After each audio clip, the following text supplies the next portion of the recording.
Many of us know families and people in our lives that have left the faith for whatever reason. They are wayward in some way. Well, today we are going to be talking about that. We're going to be talking about some things that we can do to maybe avoid that and what to do with them. Do we pray for them? Do we just let them go? Well, today we're going to talk about wayward children. Church. Family. Theology. News. Entertainment. Evangelism. If it's Christian, then we're talking about it. This is the Mike Charleston Podcast. All right, welcome to the Mike Charleston Podcast. This is Mike Charleston, and today we've got a special treat. We've got Larry here in studio. Larry? Yes, this is great. Doing? I guess it's hard not to look at you and talk. Yeah, you got to talk into the mic still, Yes. but yeah, we don't have your phone to deal with. Yeah, I and don't- Sarah's still here with us. I brought the phone just in case. Just in case you Yeah. need it. That's right. And we actually, in studio today, we actually have our consultant. And so we are we got to make sure all of our T's are crossed and our I's are dotted. I was going to say dots are I'd, Yes. but no, we want our I's dotted. So anyway, we got a lot to get to today. We have about 4 emails. We've got a good subject we're going to be talking about. Larry brought up the subject. It's all my fault. It is, but it's a good subject, Yeah. and we're going to be talking about wayward children in a way, right? It's not the title of it, but that's what we're going to be talking about: kids that go astray and what to do about it. And then we got some emails we're going to be talking about. But first, before we get to that, we've got a lot to get to. I know last episode we mentioned Rebecca's premiere, and that happened last night. Yeah, Yes. sure did. It And was awesome. hopefully a lot of you have already watched it. If you haven't watched it, we'll put the link in the description here. You can go to YouTube and still watch the whole thing. What we did yesterday is that we went to a church that we recorded, and they did it up for us. It sounded really good. It wasn't that big of a screen, but it was on 2 screens, and it was nice. It was really real nice. nice, yeah. And we had a little extras. It wasn't just the movie. We had a lot of the interviews. We interviewed Rebecca. We interviewed some of the other people. So it was nice. So go to YouTube while it's still up, because we're going to take that down and put that separate. Right, Rebecca? I'm kind of looking at her, hoping that she can give me some clues on that. And then she's just going to have the movie up there at some point. So go check it out for all the behind-the-scenes stuff, the interviews, and all that. But that was last night. What did you think about it, babe? I thought it was wonderful. I thought the turnout was really great. We had a pretty good crowd there, and it was more than I had expected. It turned out wonderful. Yeah, it was good. It was very well done. We have seen it like 50 times, right? Well, I had never seen it all Oh, together. you haven't, like right? that, so, We were no. kind of working on it, and just watching them edit and seeing scenes over and over. But it was still just really emotional just to watch it all come together and everyone there. And I'm sitting in the back watching this, and hey, it's something what one of your kids have done. That is awesome to watch. You know, Yeah. we watch hockey games sometimes, and when a player comes up and he's a rookie, and his parents are in the stand, watching their kid, and he scores a goal in the first game, and the crowd, goes crazy, of course, and the mom and dad are tearing up, and that was me last night. I'm like, man, look at this, here we are, and look at what my daughter did, and she scored a goal, and it was cool. So anyway, Larry has some stuff he wants to talk about. Yeah. First, so that's going to be on YouTube, and where? We'll put that in the description. Oh, you put that in the description. Yeah, yeah, Okay. Because I know some people want to watch it and not be able to find it. Yeah, we'll put that. We'll put the link in the description. Just go look for it. Alrighty. Well, my exciting things, a couple exciting things. One of them is the fact that I'm here. That's exciting.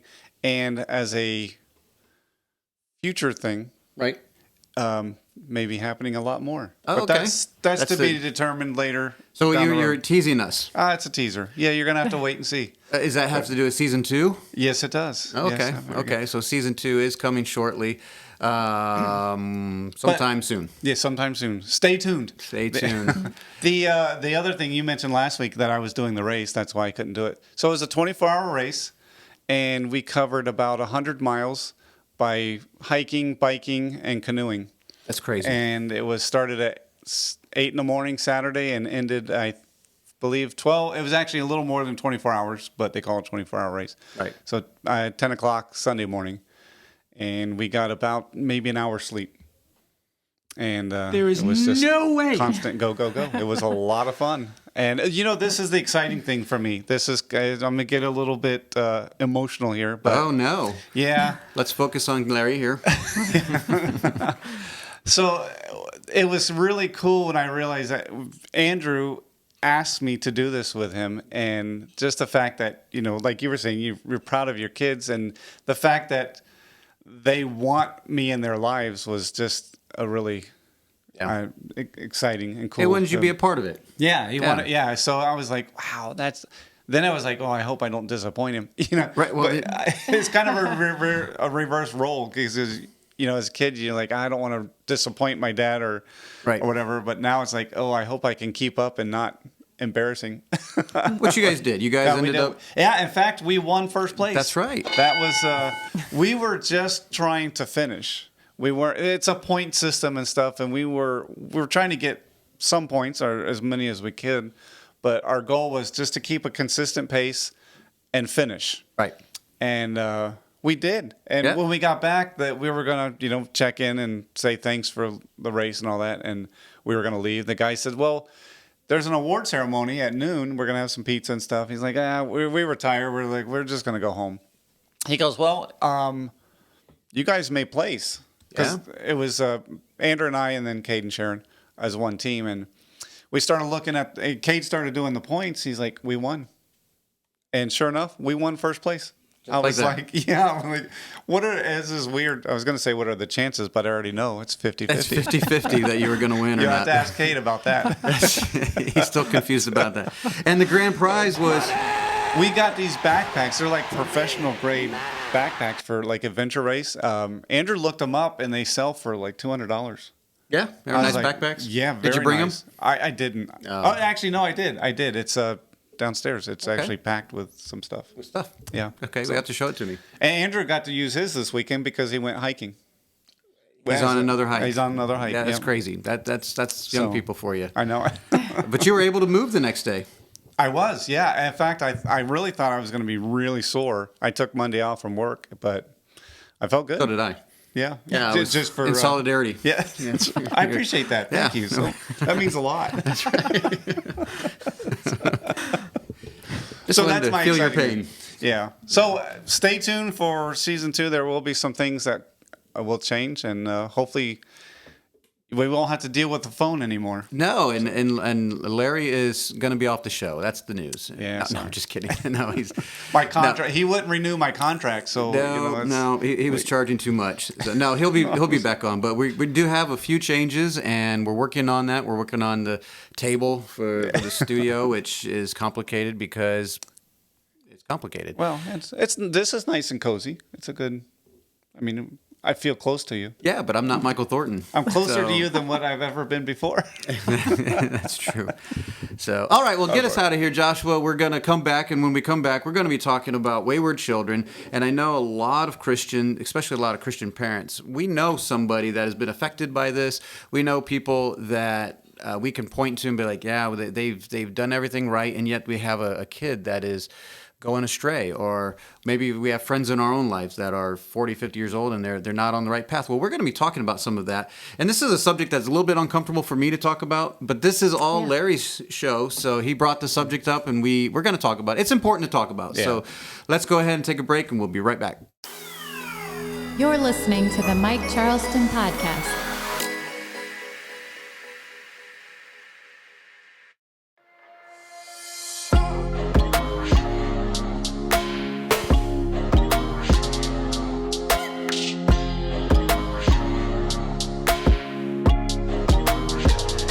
All right, we are back, and this is a very important subject, I think. Now, Larry came up with this subject. He was emailing us and said, I got an idea, and so he brought this to our attention, and I thought, let's go with this. This is, the way he described it, we were like, okay, how can we go with this? And so the way we went with this was what? That we're going to have a lot of wayward children out there, right? Well, there are a lot of wayward right. children Let's out hope there. there's not, but there are. Unfortunately. So there's many of us that we know of people in church that have been raised in godly homes, And for whatever reason, we know the people that either one or more of the kids don't end up walking in faith. And that is disheartening. That's kind of discouraging. Yeah. And obviously that is not the goal. And we would love for all of our kids to follow in the faith and follow after this. So we're going to be talking about some of these things. Now, these are a little bit uncomfortable. I don't like talking about this. And I'll tell you why I don't like talking about it. And this is why I keep saying Larry brought this up. This is not my subject. Oh, blame it all on me. That's right. Well, because, right now we are doing very well as a family. Like, our kids are wonderful, and I'm not going to, apologize for that we've done a very good job of raising our kids. I'm not trying to pat ourselves on the back, but they are walking in faith as of right now. Everyone is doing well. We have a good marriage, and a lot of people will say, well, you don't know what it's like. Kind of like Michael Thornton says, your worst case scenario is Joshua. And I'm like, which is a good worst case, I guess, but he's like, Joshua is kind of hyper a little bit, but he's not, a bad kid or anything. And I get what Michael's saying. And he's like, well, you can't relate. But I'm like, well, you don't know what it took to get here. Right. And so that's what we're going to talk about. And obviously, like Larry, you're willing to talk about this. It hasn't always been perfect in your family. Right. No. And so this is going to touch a little closer to you. This is why I don't like talking about it, because it's like, well, Larry, talk about your. But you've come to grips with some of these things, right? And at the end of the day, we realize, and I'm jumping way ahead here, yeah. But it's not. They're still responsible. It comes a point where we are all responsible to God by ourselves. Absolutely. On our own. Yeah. So let's get into it right here. We can just go ahead and discuss what wayward actually means. So full disclosure here right off the bat. We are very conservative. We're a homeschool family. We a lot of people would almost look at us and say we're legalistic at times, right, babe? Pretty much, yeah. That's how we would be described. Because you have the long hair and you wear skirts, and we're very conservative. Right. But we're not very legalistic at all. But we have high standards. And so in that process, people in our groups, we tend to have higher standards, and so we judge our kids a little harshly. So that's why we wanted to define wayward. So how would you describe wayward, Larry? It would be more just turning completely away from the faith. Right. Yeah, that would be. But, I mean, some people, it seemed like they have a very loose definition. We were just joking earlier about my kids started drinking coffee. They're going wayward. Yep, because I don't drink coffee, and because they started, that's it. They're done. That's right. Or Jeremiah decided he likes McDonald's, and I'm like, what is wrong with you? Yeah, or I can't remember who it was. I wouldn't say anyway, but just say it was me. No, it wasn't you. Okay, it wasn't me. You'll know who I'm talking about. But their daughter started listening to more contemporary Christian music.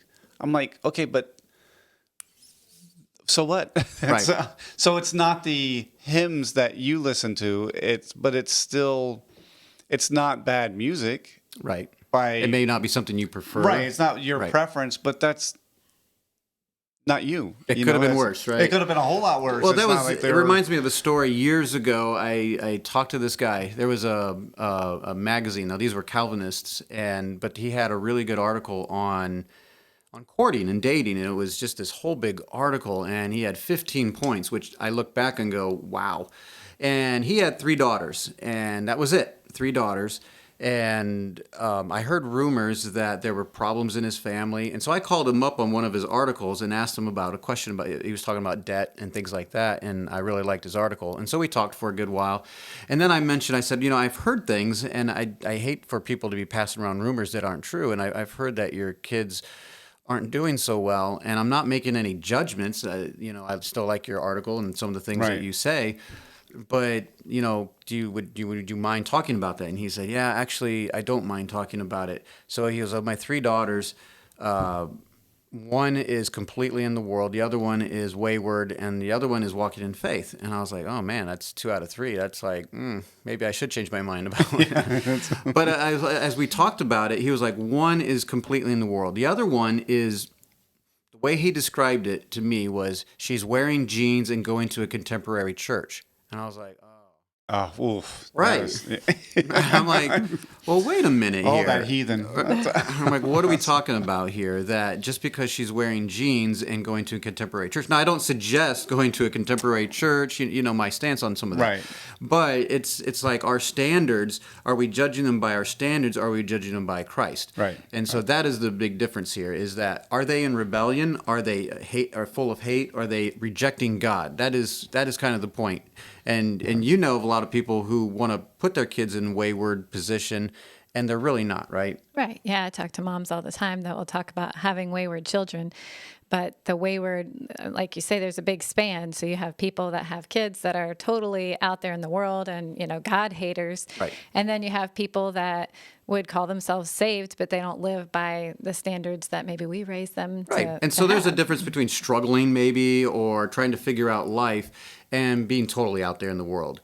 And so we want to differentiate that. So make sure that if you're listening to this and you're one of these people that are like us who are very strong in our standards and we have high standards, just be very careful that you don't label someone a wayward children that isn't, because then you could force them into that. You could push them away and you're forcing them to rebel. Now, at the end of the day, they are going to choose that. That is, if that is who they are, then that is who they are, but you don't want to be the thing that propels them into that. You want to be the one that loves them and nourishes them and brings them back to Christ. But, or even just because they go off because they drink coffee or go to McDonald's or listen to contemporary Christian music or, I don't know, wear pants or go to a denominational church. I mean, we home church. Right. And what if one of my kids, God forbid, went to a denominational church? Disown them. Right. Or marries a pastor. Oh my goodness. That would be terrible in my world. But it would be fine because they're still walking in faith. They still have to walk their faith. Okay, so we got to get moving here because we got a lot to go on. We're already on point number 1. So what do we got next here, babe? Well, so first of all, when you talk about wayward kids, and there are many people out there that do have children that are truly wayward and they're lost. You do have to know that there is no point in looking back and dwelling on the past and looking at all the mistakes you made. There are no perfect people. There are no perfect parents. So even though, like you say, we've done well, our kids are great, we have made plenty of mistakes too. And so, a lot of people just want to look back and say, well, if I would have done this, if I would have taken him here, if I would have not taken him here, or let him go here. And, we try to figure out where we messed up. And I don't know, somehow maybe we get some consolation in that, at least knowing like, okay, that's where I messed up. And, I just don't think there's a point really to that. Well, I would agree with you because I've done that and kind of beat myself up and wish, you always go back, oh, I wish I could have. Well, you're right, you can't. Right. But I would say for those listening now, one of the things I would take, because when our kids were little, we wanted to train our kids, but we focused so much on the training that there's an aspect to training that you have to have, and that is you have to. I think Michael Pearl in his book talks about tying strings, winning your heart. It's building love. If you just have the training and the discipline, well, are you making soldiers? Or there's a big difference. So if I could go back and change things, which I can't, but just looking forward, is I would take the time to build love into my kids. Not that I didn't love my kids. Right. It was just the focus was more on the training than the love. And in some ways it could be like a merit badge, like, hey, look at my kids. They all stand up here. They listen to everything I say and look at me. And we have to realize these are human beings. Right. Yeah, exactly. They have thoughts. They're not robots. And I like how you put over here, babe, you skipped that. They said, unfortunately, life can't work out like a Little House episode. I can't stand Little House. It's not my show. It's an hour long. It's 55 minutes of a beating. It's misery. Everyone is suffering. Somebody dies. Yes. And it's always the guy that you've never seen. But it works out in the end. In the end, the last 5 minutes, it's reconciled and everybody's happy for the most part, except for the people who died. Right. And doesn't work out for them. But, it doesn't work out like that. But I did like what you said, Larry, because I know we've talked about this many times, and you did beat yourself up. Yeah. And I hate to see that in a lot of families, that they feel it's their fault. And that's what I want to reiterate many times is at the end of the day, if you give your kids love and you give them the gospel, you have done your job. Right. You've given them love. You've shown them the way. And at the end of the day, they have to believe it. They have to believe it for themselves. Well, to that, I think oftentimes in Christian circles, we have this idea that because we raise our kids in a Christian home, that they're going to be Christian. Right.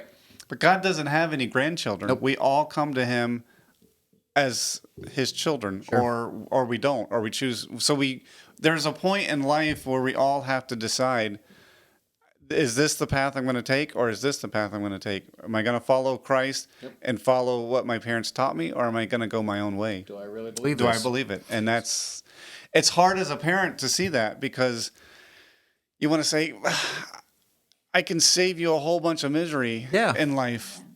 Well, that's where communication comes in, and that's where the tying strings, if they trust you, they still may decide to go off a little bit on their idea. Like Jeremiah, he's got his own ideas, and they're not sinful or anything. Right. They're just not necessarily things that I would do or you would do. Sarah, Michael says, I get confused who's who. And I'm like, if you can't tell who is who, she's got a female voice, I got a male voice. But watch the video maybe. Then that's right, you could tell. But so anyway, going on here, we don't want to keep looking back. No. Obviously, we could do something different. So Philippians 3:13 and 14 says what, babe? Brethren, I count not myself to have apprehended, but this one thing I do, forgetting those things which are behind and reaching forth unto those things which are before, I press toward the mark for the prize of the high calling of God in Christ Jesus. And we talked about this just recently in Bible study, and I realized you said maybe the things that he was talking about forgetting, or maybe not necessarily the past and past mistakes or whatever, but still I think it stands that we should forget. We That's need included. to look forward. Right. That's definitely included, but I think specifically in that verse he was talking about all of his accolades, that he was a Pharisee of Pharisees, that he was blameless when it came to the law. He was of the stock of Benjamin, and all these things, circumcised on the 8th day, all the things that he took pride in. He's like, that was all for nothing. But in the same way, we can apply this in many different ways, that yes, forgetting those things. Doesn't matter if all the good and the bad. Right. All my accomplishments in the past that I've done that are good or bad. We all want to forget the bad ones. We all want to keep the good ones and put them back there on the shelf, right? But it doesn't work that way. We got to keep pressing on. And so look, there's nobody's perfect. I think we all know that, right? Right. The other thing too is if everybody makes mistakes, and if you don't learn from your mistakes, well, then you maybe should. One person said, "Life is tough. Wear a helmet." Or if you're gonna be stupid, then you need to be tough, because if you're gonna keep repeating Life lessons from Larry. Yeah, that's right. If you're gonna keep repeating the same mistakes and not learn from them, well, what's the point? I mean, right. You look back and think, oh, wow, if I had only done this, or if I had only done that, or if I'd said this. One of the things I think my kids can always say, I was always willing to admit when I made a mistake, and I would go to them and apologize. Right. Like, I'm sorry. I overreacted. Yes, you were wrong, but I overreacted. I'm sorry. I shouldn't have responded that way. Right. And so, in that regards, you can always look back and see there are some good things. Well, I like how Paul compares the Christian walk to a race. Right. And just as you just ran in a race, Larry, you know that when you're running in a race, you want to... Baby steps. Baby No, steps. probably not. But you want to look ahead. And if you're running a race while you're looking behind you, that's going to be not pretty... good. Yeah. And, well, it's a good point, because this race, there were several times where we missed our mark and we had to backtrack, and it cost us time, and we, a 10-mile bike ride ended up being a 15-mile bike ride. Wow. So Isn't that sin, missing the mark? right, yeah, that's right. Wow. So it's a good analogy, a race, and life is not a sprint. This is funny when we were driving up here the other day, because Pam likes to drive real fast. Just throw her under the bus. I'm sorry. Maybe she won't listen to this one. But I said, hey, you need to slow down. We're on a marathon, not a sprint. It's going to take us a while to get there, and we're not going to get there right now. Hey, she was excited. She was. Yeah, so. she just wanted to get here. I think it was late. It was very late. It was.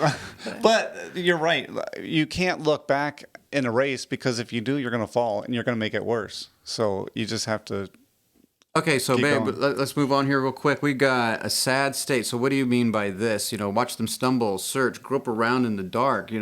Well, it is really sad when you see your kid that you've raised for all these years and you see them making bad decisions and they're old enough now that you can't fix it. You can't make them do what's right. And so watching them delve into the world and all that you know is going to bring ruin and misery to them, and you can't stop Well, like it. you said, from the outside looking in, we know what they really need, but they can't quite see it. And this is what Larry actually brought up. This was his idea. He was like, those people that are wayward, the thing is that the thing that they are searching for, they already had, and they don't see it. They don't see it.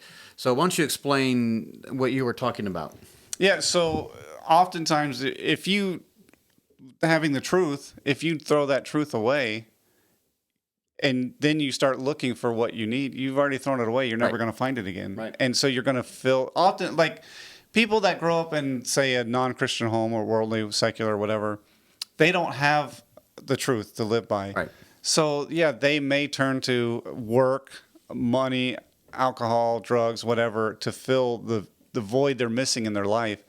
But those that grew up in a Christian home that heard the gospel, they know the truth, if they turn away from it, it's usually bad. Right. Because they already had the truth and they discarded it. And now, rather than turn and say, oh, yeah, I made a mistake, I repent of that.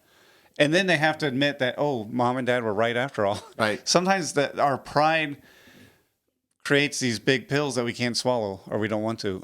So it got me thinking, because I know several families in our area where their kids, they got up to be 18, 20 years old, and they grew up in the church, and they discarded the truth that they had, and now they wonder why they suffer from depression. Yep. They have issues with alcohol. Some have turned to drugs.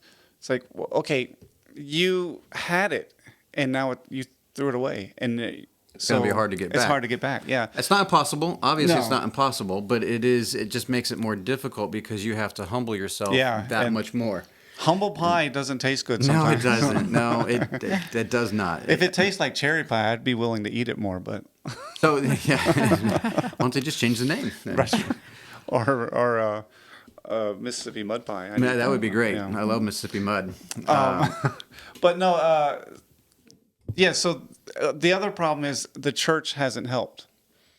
Because, you grow up as a kid, and it depends on family, but Santa Claus, Easter Bunny, and then all of a sudden you realize, oh, that's not real. What? But yeah, sorry, I hope I didn't ruin somebody's day. But there is no Santa Claus or Easter Bunny. Oh, spoiler. Or Tooth Fairy, for that matter. Sorry. Boy, I'm just stepping on everybody's toes. But no, so you hear your pastor get up there and, he holds the Bible up and say, this is God's word and this is our standard. And then you find out, well, he doesn't really believe it. Right. And you're like, okay, well, you lied to me about Santa Claus. You lied to me about the Easter Bunny. And now you're lying to me about the Bible. Why should I follow that? Right. Right. None of it's true. Or they don't live it. The thing that bugs me lately is the fact that there's no love. Right. The Christians are defined by love. You'll know they're Christians by the love they have one for another. And you look around and there's divorce. Parents hate their kids hate their parents. Churches hate each other. There's a lot of hate. There's a lot of disputing, a lot of fighting, a lot of bickering. They don't get along. Right, And I'm like, how do we not get along? As Christians, we can differ in beliefs and we can differ in how we live, but we still should love one another. Right, absolutely. And I don't see that out there. And kids don't see that. They don't see love in the home. They don't see love. And I'm not making judgments, on people that have. I get that, but there's a lot of homes that there is no love. Right, yeah. And kids see this and they're just like, church is hypocritical, and this isn't true. And what they're doing, though, is putting their faith in their parents and their families. They're not realizing their parents are not perfect. Yeah. They're fallen people too. They're trying to figure this life out too. They're on the journey too, and they're not putting their faith in Christ, who is perfect, and He's the one that saves us. But so, what do we do with them? How do we treat them? This is the age old question. So, you have a kid who is kind of wayward, and rejecting God. And I think a lot of parents, this is where we don't know what to do. A lot of people that are my age and are dealing with some of these things, I have sympathy with them. But I think this is where we kind of go off the rails a little bit. We're not sure what to do. And I trust me, I have sympathy for that. But do we keep them in the house longer because we don't want them to go out in the world? But then does that affect the other kids that are in the house? You know, when you have a little bit of rebellion, it's like a little leaveneth the whole lump. Yep, absolutely. You have to be very careful with that. But I have sympathy also where it's like, well, if I just let my daughter go, she's going to go get pregnant and she's going to get in drugs. Yeah. And I'm like, probably. But that's where her heart is already. Yeah, You're just delaying the inevitable. And I hate to say it like that because there is hope. If you do have them in your home, maybe you can say something. Maybe you can, maybe there is that one time. But what we've seen, once they start going that way, they want their freedom. They think they know better. They think they want something that they don't have, like you were just talking about. But it's right there, what you've always wanted to. So they think the answer is in drugs or alcohol or sex or money or power or something like that. And it's not. And they want to experience for themselves. And at some point, you almost have to just let them do it. Right. Well, sometimes like the parable of the prodigal son. Yep. I mean, he seemed like he lived in a good home, wealthy family, and yet he lived and ended up in squalor. And sometimes I think God lets us destroy our lives so that we could realize, like Solomon came to the end and said, all is vanity. It's all vain. Right. And sometimes we have to experience these things. As parents, you don't want your kids, you don't want to watch that. But sometimes it's like, when I taught my kids how to ride a bike, I said, listen, you will fall. You're going to fall. It's just going to happen. Not if you have training wheels. Well, at some point you got to take those off. And that's the thing. And I think Christian parents are afraid to let go of their kids. Right. It's like, okay, you raised them. Now it's time for them to fly. Right. They may fall. There is a time. There's a time. I'm not saying that's at 8. Right. Yeah. But as they get older, we do have to implement the things that we have trained in them. And like, okay, you start making decisions. And then they start making bad decisions. Maybe we pull back just a tad and talk to them. Right. But, as a mom, Sarah, not me, I'm not a mom. Yeah. As a mom, what are some of the things that you feel, when you can't, it's like you can't really experience this until you experience it. You don't know what it's like to have one of your children go astray until you have a child go astray, right? But what are some of the things that you think you could do? First of all, I think you can know that God knows what you're going through, and God's with you. And one of my favorite verses, His grace is sufficient. Right. And I feel like whatever it is that we go through, and seeing your kid doing things that is going to destroy their life is extremely painful. Like Israel. Yeah. Yeah, exactly. Well, I mean, look at Israel. It's like God tried to, reach out, like, okay, if you do these things, if and He tried and tried and tried to. And they kept going astray. Yeah, exactly. So it didn't work. So, I mean, God knows. God feels what we feel when we see our kids doing things that are destructive and gonna. That was one. Lives. Do you have is there a list? Do you have like number 2? Okay. So the second thing is know that ultimately God is the one who can change hearts, and I can't change my kids' hearts. I can't do that. That's out of my court. So the one thing that we can always do is pray. Pray. And, if we need to be very specific with our prayers, send someone in their lives to reach them that you can't, or maybe pray negatively, like, bring them down. I don't know. I hate to pray that, well, honestly. No, but sometimes that's what we need. I know in my own life personally, I needed that. I needed things that got your attention. Right. Yeah. And sometimes our own stupid mistakes have to hurt before we realize, let's not do that again because that's too painful. Right. And God, I think sometimes His grace is that He allows that to happen so that we can say, I don't want to do that again. I need to make a change here. Yeah, well, sometimes the best way to learn, I know this is a cheesy example, but, the little kid touches the oven and ouch. Yeah. And if when I go out and make a mistake, which I've made a number of mistakes, and it was like, ouch. And you're like, that wasn't good. Maybe I don't want to do that again. Maybe not. But unfortunately, a lot of people don't learn from their mistakes, and they keep going back and getting ouches, or boo-boos. Well, I was more what Sarah was saying too. What do you do with that? Is from experience is one, don't compromise on what you believe. Right. let your children know this is what you believe and you're not going to compromise. But that doesn't mean you have to demean them or put them down in any way. You can stand your ground, but you can still know that you let them know that you love them and that they're like, maybe they can come over and you guys can have dinner or things like that. You can have cordial conversations. Well, and I will say back to the prayer thing real quick, that I think also it's good to not be so ashamed of what's going on that you don't ask you don't have to just tell everybody what's going on. But I think it's good sometimes too to tell somebody, somebody close, and ask for prayer and ask for help. Right. You need a little Trusted bit of people support. in your life. Don't put it on Facebook. Well, and if when they were younger you didn't build the strings, well, okay, you made a mistake. Do it now. Try now. Open those. It's a lot harder, but people are like, I'm trying. Well, keep trying. Keep trying. Right. Don't give quit. up. Yeah. Right. God didn't give up on you. Yeah, I was talking to somebody last night how sometimes it's so frustrating. Like I remember one instance with one of my kids. They were doing something, and I wanted to tell them, like, you are, and I did in a roundabout way, that this is a really dumb idea. Later, his friends were telling him, oh yeah, that's a dumb idea. You don't want to do that. He listened to them. I'm like, well, I told you that. I said that, but no, you have to hear it. But that's often what happens is we have to hear things from somebody else, because usually, like in a parent-child situation, or even sibling or husband and wife, we're too close. You've heard the message so much, we heard you it, just and, kind of it dulls the real and we don't meaning. want to hear it from somebody close to us. It's easier to hear it from somebody that we don't know. So you have here, babe, that is talk on this. So you say you can help, but don't enable. Now, what do you mean by that? Don't enable. Oh, that's a good point. Well, I mean, I think there's a fine line, and I think a lot of people don't know where that line is. But it's like, you do want to help your kids, but at some point, are you just providing a means for them to fulfill all the lust of their flesh? And it's like, well, I want to take care of them. And You don't want them to rule your house at that point. Right. Like, do I change all my standards? Do I lower my standards so they can feel accepted? Right. No, I am who I am, Well, and they have to adapt to me. They're living here, and if they're living in my house, they have to live under my rules. Right. And a lot of the times we think, well, we'll just lower our rules so they're not breaking our rules at that point.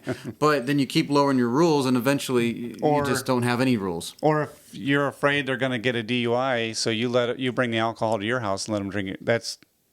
That's a bad idea, because that's enabling. You know someone who did that? That's crazy. Okay, that is not a good idea. Don't do that. And then the last thing I have is stay on the same page as your spouse. Absolutely, that's very key, because at this point you're going to have a lot of blaming, a lot of pointing fingers, like, well, if you would have spent more time with the kids, well, if you would have listened to me, if you would, and it's easy to start blaming your spouse, when at the end of the day, I'll say this again, it's still up to the child's responsibility to believe the gospel and to follow in God's ways. And yes, you might have had a part to play, but guess what?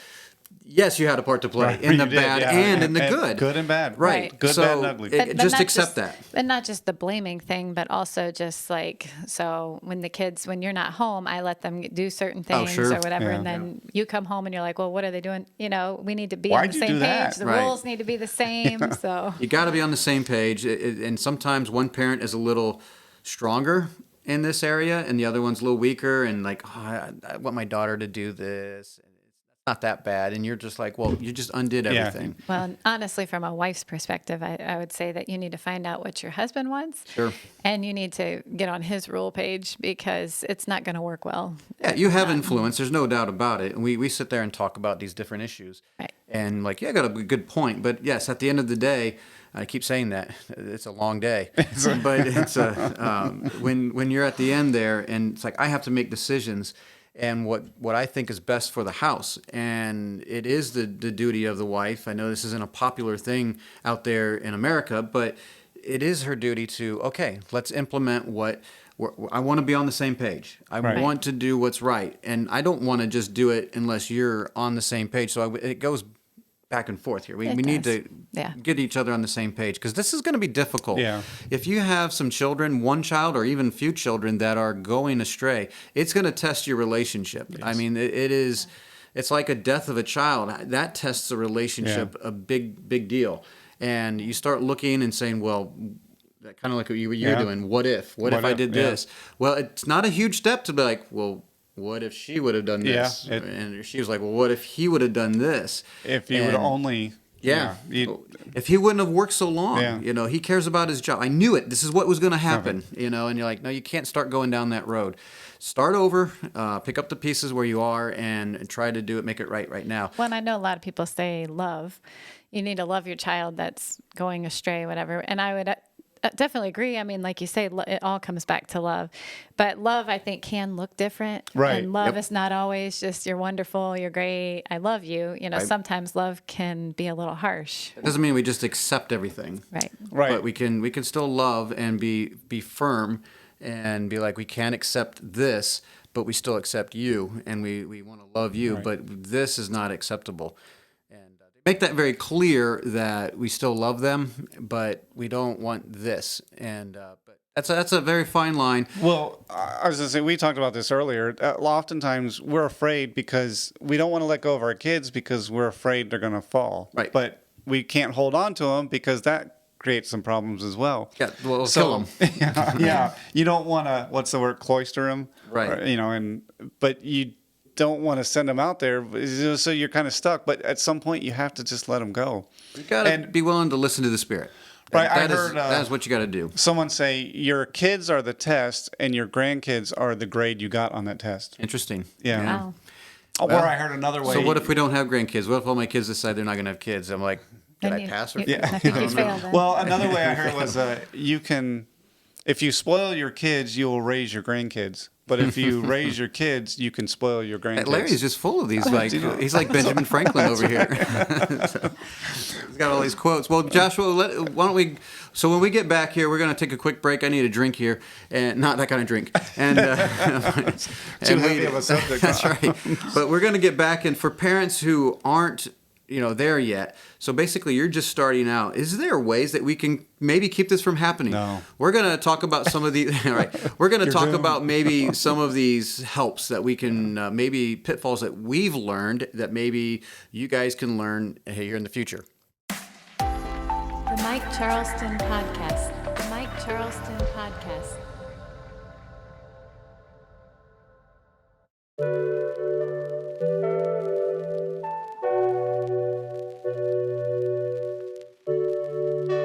All right, we are back, and I feel like we are chill here. Very quiet. Where's the? There we go. A little upbeat there. Okay, we are back. We're gonna have to get through this really quickly. We try to keep this close to an hour, and we are like at minute 40.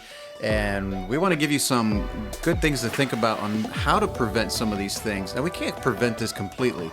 And what I'm afraid here is, and once again, I'm not trying to pat myself on the back here, right? We're not perfect. But here's the tendency is that you see a family that is doing well, and you say, wow, all your kids are walking in faith. They're obedient. They just love God, and you guys seem to love each other. So tell us what you did, and we're going to do everything exactly like that. And I'm like, that's terrible. Yeah, it's a bad idea. Right. You're just making another system, and it doesn't work that way. We don't follow a system. We follow Jesus.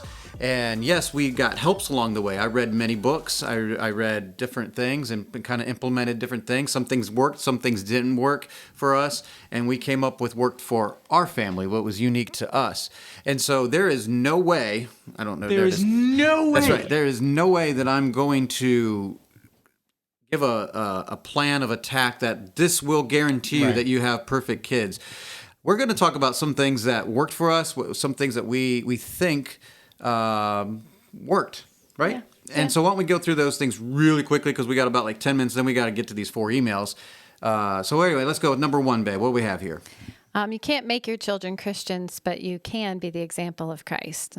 So You can make them thirsty for it. right. Right. The love that you have, Christianity that's in your house, you can make that such a bright light. Like you were saying earlier, Larry, God doesn't have grandchildren. Nope. And so I'm a child of God. My kids are going to be children of God. So make that a wonderful experience in your home. Make it a life-like experience in your home and make it attractive right? Right. Make it a church. Okay, Yeah, that's so right. let's go number 2. What we got number 2? Squash any and every hint of rebellion. Yeah, this is where I put a little note here. So we got to be I got to be careful on this because this is what I always say. You got to squash every hint of rebellion. When I say that, I would almost have to give a whole lesson on child training, but I want to be very careful here because I could just see a couple people with the iron fist and like rebellion.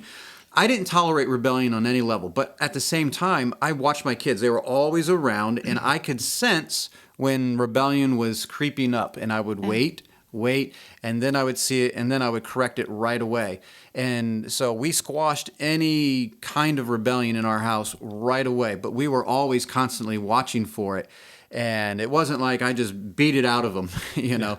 Not to say that they've never had any rebellious moments, but if you pay attention to their play habits or how they interact with each other early on, you know, you're a parent, you're kind of omnipresent, you know, you're omniscient. You look over there and saying, he's about to hit her. and sure enough, he hits her. No, but I want to interject because there's a difference too. Like you're talking when your kids are younger, but what about like Jeremiah's age? So, okay. And he may have a difference of opinion. Is that rebellion? Okay, so that's a good point. Because at this point, when they're 8, well, Jeremiah's 20, but say they're 18, 19, if they're rebellious at this point, you got a lot of work to do. Right. I'm not going to sugarcoat it. You've got a lot of work. Their heart has been formed at that point. But it's not over. Right. Obviously, I got saved when I was 17, so it's not completely over. But in his case, so that you have these issues with older children specifically where they're trying to develop who they are. They have differences of opinion. We have to be careful not to label that rebellion. Yeah, that's what I was getting at. Right. Yeah, Say, well, he's rebellious because he doesn't, you know, he doesn't want to, he wants to wear a cowboy hat, and I don't want cowboy hats. Right. You know, Yeah. like, well, ease up, man. Or he doesn't use the King James Bible. You know, he's starting to use these other, you know, versions. And like, we have to be careful of our standards once Right. again, that they have to grow into those things. They have to learn those things. Okay. Well, I will say before you go on to the next one, the rebellion thing, I do think sometimes, I know even with our older kids in the past, you've pointed out where you think it looks like rebellion and Right. kind of, you know, brought up something that they did and say, you know, to me that looks like it's a seed of rebellion or something. And I think Right. sometimes pointing that out, because I don't think they always recognize it as that. And I think it is good to show them that, hey, I think this is where your heart is and you might want to check And then we have yourself. ability to talk about it, and that I understand his heart. He wasn't intending Right. toward rebellion, but I was telling him, well, it kind of looked like Right. it, and so we have a Right. good teaching moment. Yeah. And at the same time, real quick here, Larry, and I'll let you get what Yeah. you said. The rebellion, like in our circles, especially if you're very conservative, want to be very careful how you talk about authorities too. Right. Whether they're government, church. We have a tendency sometimes to complain too much, and they see that I never as do it's that. okay to rebel about church authorities, whatever you think about that. You know, government authorities, as much as they're wrong sometimes. Then the next step is, well, parental authorities are Right. in question. And so we have to be very careful. We want to make sure that we are honoring the authorities and as much as possible and talking about them in a good light as much as possible. I understand. Like, I get there's it. some limitations. Sometimes it's really difficult. It Well, is. if you don't have anything good to say. Right. Don't Yeah. say anything at all. That's right. That's why I don't get involved. I just make there or whatever. Now, real quick, I was going to say it's especially young boys, young men, as they get, you know, between 17, 20, something like that. They want to state their independence. Right. And that's natural. Because that's the way God wired us. They're becoming a man. Right. And so it may, I don't tell you what to do. right. It may look like Sometimes. rebellion, but it's not necessarily rebellion. It's just they're trying to find themselves and they Right. want to stay, you know, they want to become their own person. I think So you know what rebellion looks Right, like yeah, when they're so- just in your face. Gotta on have a little purpose. discretion. Right. Yeah. So that's why I'm like, I'm going to be careful about Yeah. that one. Squash any hint of rebellion. We're talking especially early on. Like If when you you're do 18, it early on, it becomes easier later. It does. And you want to have your kids' hearts Yeah, at that point. that's the most important thing. So number 3, this one's an interesting one. Rules or no rules. So I feel like in talking to a lot of people that struggle with wayward children, a lot of people think they had too many rules or they didn't have enough rules. Right. And it seems like, okay, so the right I guess it thing depends on is- who you were. Yeah, pretty much. Like if you were strict, it was too strict. And if Right. you're too loose, it was You're too too- loose. yeah. And Right. But at the end of the day, it's a long day, right? We haven't got there yet.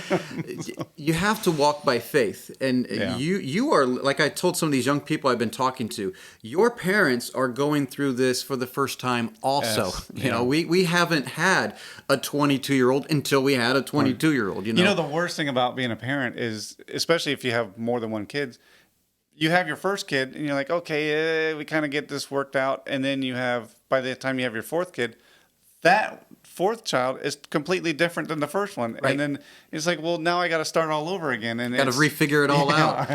And it's not fair. It's not fair. It's not. They're not the same. What are you talking about? If everything was the same in uniform, and I think that's part of the problem is we're looking for a formula that we can follow all the time. Yep. And this will work every single time, but the kids aren't the same. Yeah, and God says, you know what? I'm going to thwart that plan for you. I'm going to make everybody different. So be sensitive.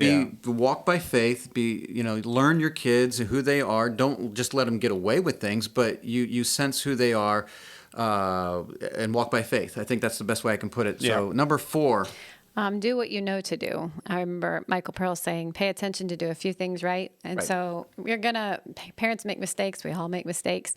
But there are certain things that you should purpose, like these what? things I'm going to do. Like for one, have fun with your kids. Yeah. Make them, they should be all of your life. You know, if make you a part of your life. Right. Don't ignore them. Yeah. Do races with them. There you go. Do races. Or not. Hold to your convictions and tell them why. Give them reasons why you believe these things. Right. They know that you have standards, but why do you have? They want to know. They don't understand that you were once 15 also. They're like, Dad was 15? No They're like, way. yes. And this is how I came up with my convictions. Like, this is where, don't just say because. Obviously when they're 3, it's because. Right. You're going to do it because I said so. But as they're 13, they're going to want to know why. And it's not just because they're trying to challenge your authority. They want to know who you are. Right. And if you don't know why, then what are you doing? yeah, Right. Pretty So much. you need to know. Pretty much. Why? And then the next one is look for outlets for them to be a part of something bigger, like shindigs, RMO, even like Rebecca just did the film. I think things like that you can That's let them be a big part People of. like to be part of something bigger than they are. Right. When I played sports, I was part of a unit, and it was bigger than me. And we accomplished a goal. People are in the military. It's something bigger than them, and they feel part of something. Right. You're part of a family. You want to feel something bigger. Well, at some point, that family is only so big, unless you're your guys, and then you got a big family. But if you have don't have that big of a family, or you're in a community that's very small, you've got to look for avenues where they can express their desires, like reaching out to the lost. Well, if you're not an evangelist type, or, but you got to figure out someone who does and say, hey, can you take my kids? Or maybe I'll go out with you, with my kids, help me do this. And so we got to find ways that will encourage them in what they are. And if they like music, let them start playing music. Right. And if it's not the music you like, we'll start directing them in a different way with the music. But they've got to feel connected in some way with the bigger picture than just making their bed, eating, doing math, and then going to bed. Right. They got to feel like there's something more to this life. Yeah. So then the last thing we have is Number 5 is lessons or thoughts from the Charleston kids. Okay, so we are asking our children. And I encourage people to do this with their children, that just talk to them. Ask them, say, okay, we know we're not perfect, but what do you think are some of the things we did right? We haven't asked them what we did wrong, right? I don't know. Don't ask that. Yeah, forget that one. My philosophy is never ask a question you don't really want the answer to. That's true. Kids, where did we go? Never mind. Never mind. But what do you think we did right? What are some of the things that you appreciated that we did right? Yeah. And so some of their responses they came up with 4 things, really, right? Yeah. And one was that we put the fear of God and authority in them. Disrespect and rebellion was never allowed, especially towards mom while dad was gone. And that was, I got that from my dad.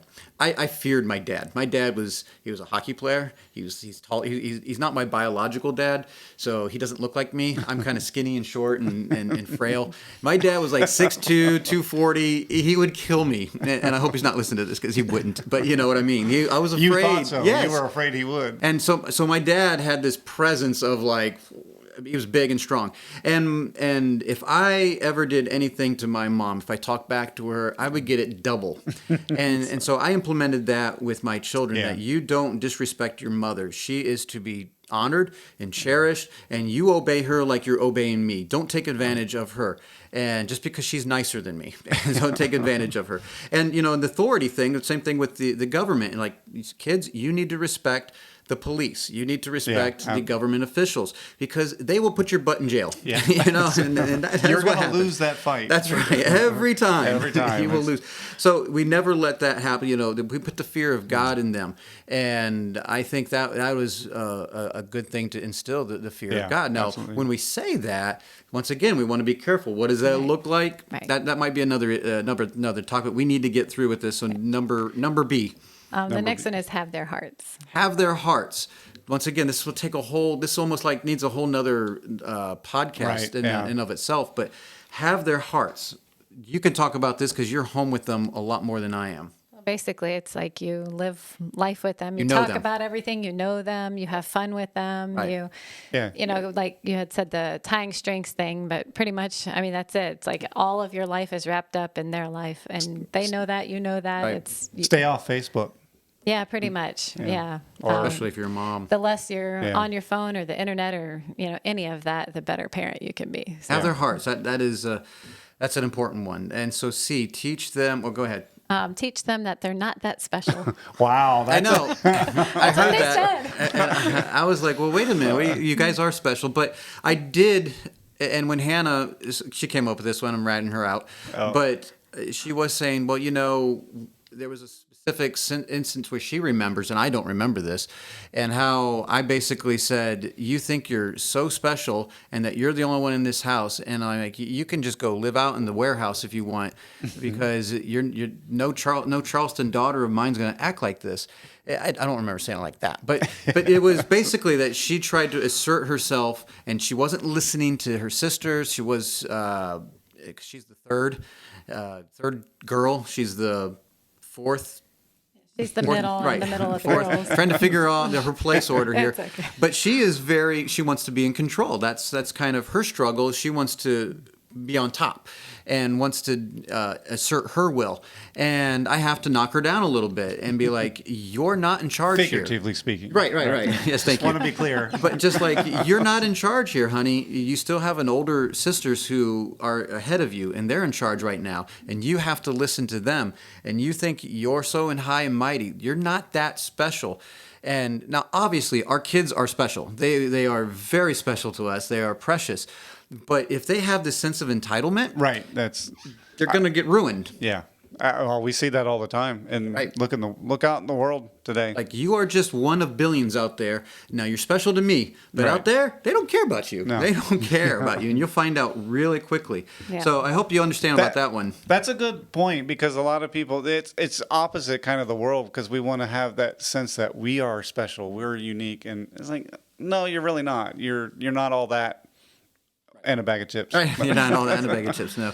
And D. And the last one is it helps to have them get saved at a young age. So for us, our kids, you know, started following God at a young age. So obviously, if you're trying to follow God, you're not going to be rebelling against your parents. Now, this I like this one, but we didn't make a big deal about them getting saved. Right. So this one, like, we didn't question them on a weekly basis. Do you want to get saved? Do you want to get saved? We let them just come to us, and we would talk about the gospel. There's no doubt. We would tell stories. There's no doubt that we would present God, that we present Jesus, we present the gospel, we present the message of hope. But we let them come to us, ask questions, and then we would just leave it. And eventually they all, I think but one so far, has been baptized. And they not that that's salvation, but they've all declared faith and wanted to get baptized. And so that is the important thing, is let them work this out, because I'm like, that's fine. You declare you want to be saved, right, and that you're a believer in Christ. And I'm like, no doubt, because you live in this house. But I'm like, when you get to 18, 19, 20, we'll see. We'll see. It'll prove itself out. Well, in an ideal world, I think what God intends is that we, as children, we honor and obey our parents, and then we transition at one point from that to honoring and obeying God and following Him. Yeah. But oftentimes, it's funny to me in Christian circles we glorify the testimonies of the people that are, they were wicked Really bad. people, really Right. bad, and they get saved. That's great. I don't mean to diminish that, but I think, man, I could be wrong on this, but I think in God's perspective, He's looking for the person that will live a life, like I said, honoring his parents, following after and being obedient, and then transitioning to faith in God and Right. following after, and not getting involved in all that wickedness and sinfulness of the Well, world. that's the amazing. So Sarah's like that, and she hates me pointing this out, but she was Little Miss Perfect when she was a kid, but the amazing thing is that she could still see her sin. Right. And that she needed a savior in the midst of that. So even people are afraid that, if you just raise up perfect kids and all, they're not going to see their need for a savior. I'm like, nope, all of ours have needed a savior. I kind of Right. help that along, be like, you're not that special. You're not perfect. Well, that goes back to that point. You got to teach that they're not that. You're not perfect. Point You're out not when that they're special. wrong, Yeah. and this is wrong. What you did was sin, Yeah, and this is it's not good. And you need to, this is what you need God for. But that's a good point, because we do glorify that testimony. But I do think God loves those that just love righteousness, love that, and then they just transition that to Jesus save me because I am a sinner. And even though in their hearts, not in their hearts, other people's minds, and they're outward like, appearance you ain't that doesn't bad. What are you talking about? But we know that we're Yeah. bad. So anyway, I hope that helps out for people who are starting out. Now, we went over that really quickly, and we may have to revisit this in another podcast just to get those things down a little bit more and go in depth about it. But we have a lot of emails, so Joshua, when we get back here, we're going to take a quick break, and we're just going to get into these. We have 4 emails, so that's kind of exciting. So why don't we go take a break, and we'll be right back with the emails. The Mike Charleston Podcast. The Mike Charleston Podcast. Hey guys, thank you for listening to the podcast today. If you want to be a part of the show, go ahead and email us at talk@fellowshipofbelievers.org. That is talk@fellowshipofbelievers.org. Leave us a comment, a question, whatever you want to do. Please participate with the show. Thank you.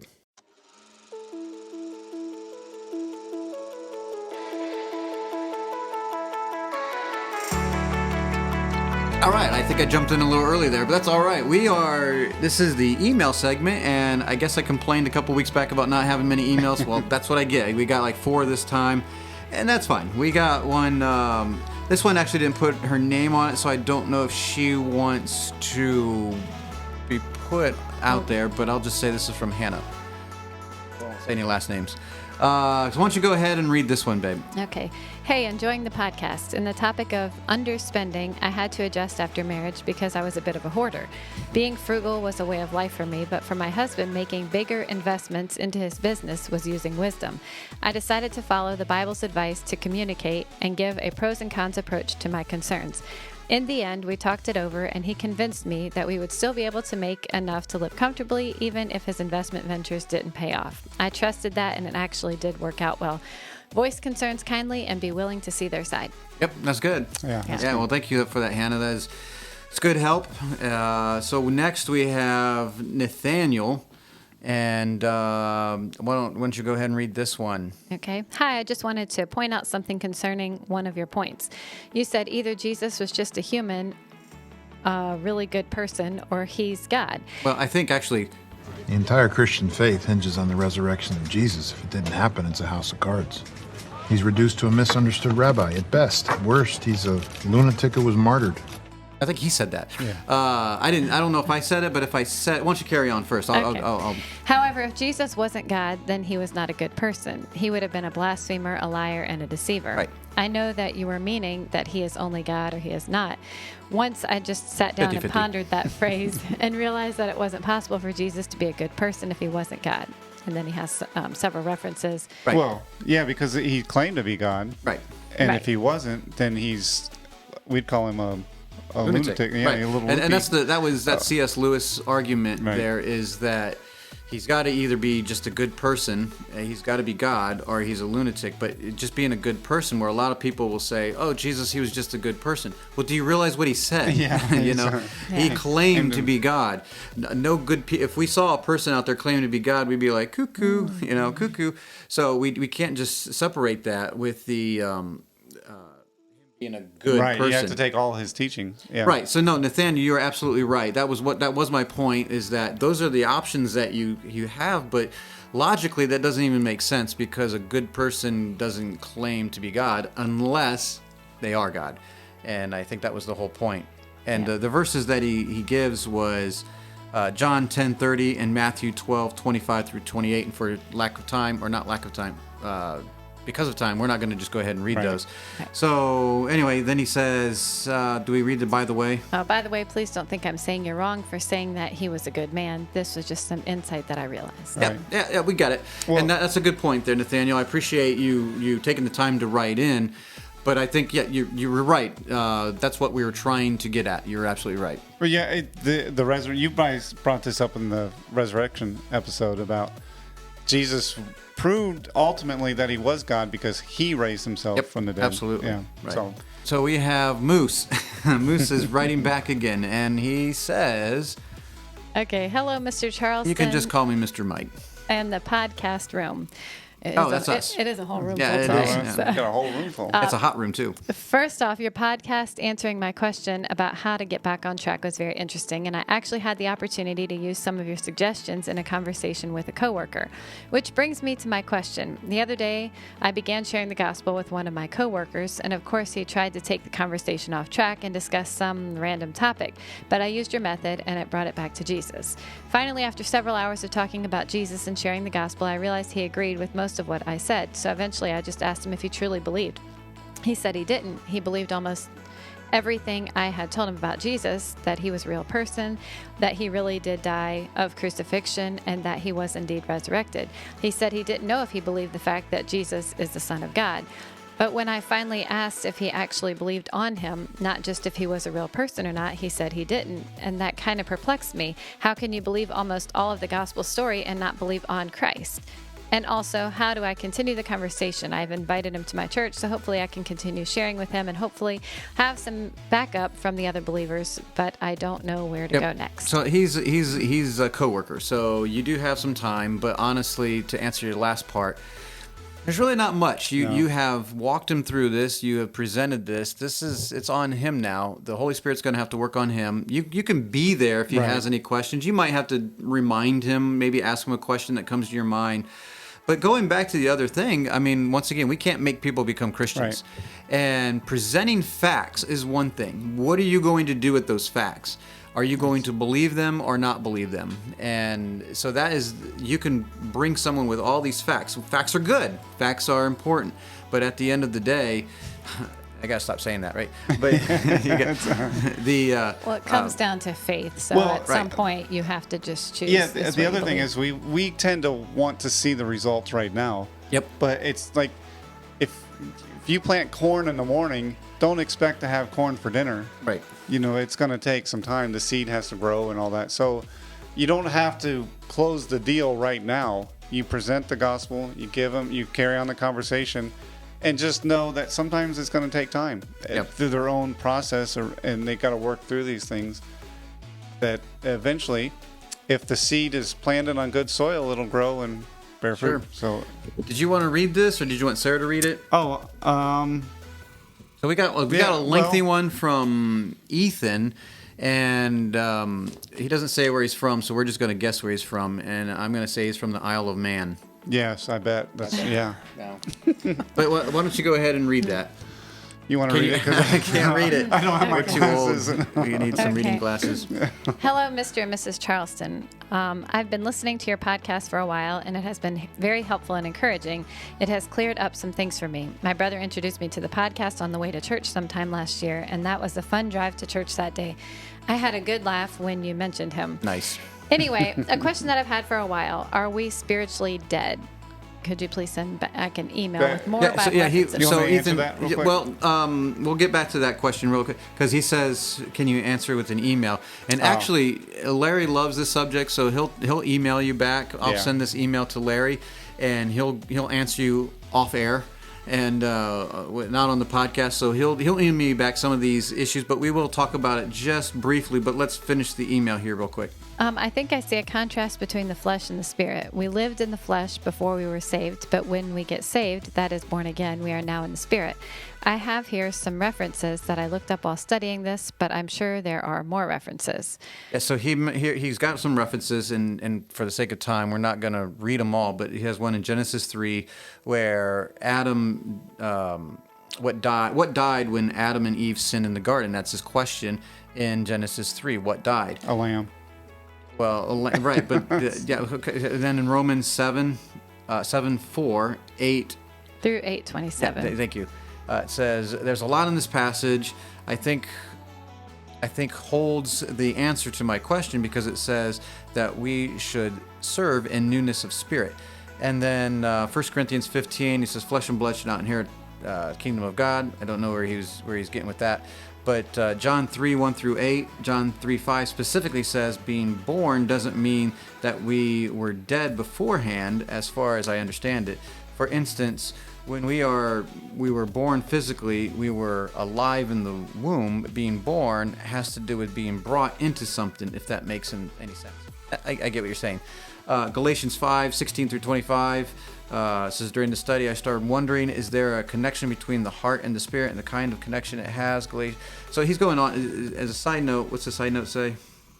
When you get a chance, you should. Yeah, when you get a chance, we should look up Dr. Ivan Hannon or something like that. And I will look at that. I don't know who that is. I never heard him.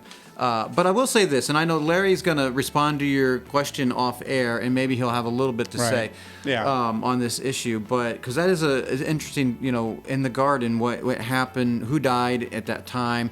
And I know this has been a controversy. We're dead spiritually. I don't necessarily believe that we're spiritually dead. But people would teach that the Bible doesn't teach that. You read in the Old Testament, their spirits are very much alive. Right. It actually even mentions their spirit. But to be fair, what I think people mean by that is not that their actual spirit is actually not functioning. I think what they're meaning is that we're dead in our trespasses and sins. Like we're dead man walking. Like we are in a sense that we're in a state of judgment. And that is true. We are dead in our trespasses, and when we sin, we are now walking guilty. Right. To make it simple. We're dead man walking basically. And so, but our spirit is very much alive. And when we get born again, God and our spirit and His spirit come together and forms a new spirit, and we are one with Christ at that point. And newness of life, like you pointed out. I don't know if you wanted to quickly say something. I know you're going to respond to him. Well, yeah, I'll just make it brief. But he mentions John chapter 3, and that's the same chapter where Jesus told Nicodemus, "You must be born again." Yes. He said, "How can I be born when I'm old?" Right, which is probably confusing for him. Right. We know the Bible, and we're like, "Come on, dude!" But he's like, "What are you talking about?" Yeah. This is kind of a new concept. But we have the rest of the Revelation. We have Paul's writing. And, Jesus even said, except a corn of wheat fall on the ground and die, it can't bring forth fruit. Right. Well, the whole picture of the gospel, even going back to the Garden of Eden, is something died. It wasn't their spirit. It was an animal. God, or a substitution for Adam and Eve's sin. Because they should have died. They should have died. Because if you look at what did God mean when He said that you'll die, that if you eat of this fruit, you're going to die. Right. He wasn't talking about their spirit. He was talking about their physical bodies. So, right. But the whole concept of being born again ties in with Paul talked about in Romans, how we're crucified with Christ and we're raised again. So that concept is whoever you were before, when you're born again, you are now a brand new person. When a baby comes into the world, he's born, it's a brand new person. Right. So that's the concept that Jesus was giving to Nicodemus at the time. Further revelation with Paul showed us what exactly that means. Right. So, and Larry will answer your question a little bit more thoroughly with Bible verses and references. We can get a whole lot more, and that could be a whole podcast. But for the sake of the general population, most people, when they talk about being spiritually dead, that's what they're talking about, is that we're dead in our trespasses. And when it comes to theology, it does change a little bit, and we want to be a little bit more specific, and that's what Larry's going to talk about off air. And he'll email you and talk about that. But Ethan, we thank you for listening, Yeah, and we thank you thanks. for your email, and I hope that helps a little bit, and you can mess with your brother. I don't know if you're the younger brother or the older brother, but thank you for listening, and I guess that'll do it for this episode. Yeah. And so Joshua, it's been a good program. I hope our guests, the consultant in here, he actually consulted us in mid-show. So does this mean we reached the end of the day? At the end of the day, we're going to go eat. So it's actually not the end of the day. It's only the end of the show. So we can get out of here now. Anything else you want to say, babe? No, that's good. That's all right. So let's get on out of here, Joshua. Thank you for listening. You've been listening to the Mike Charleston Podcast.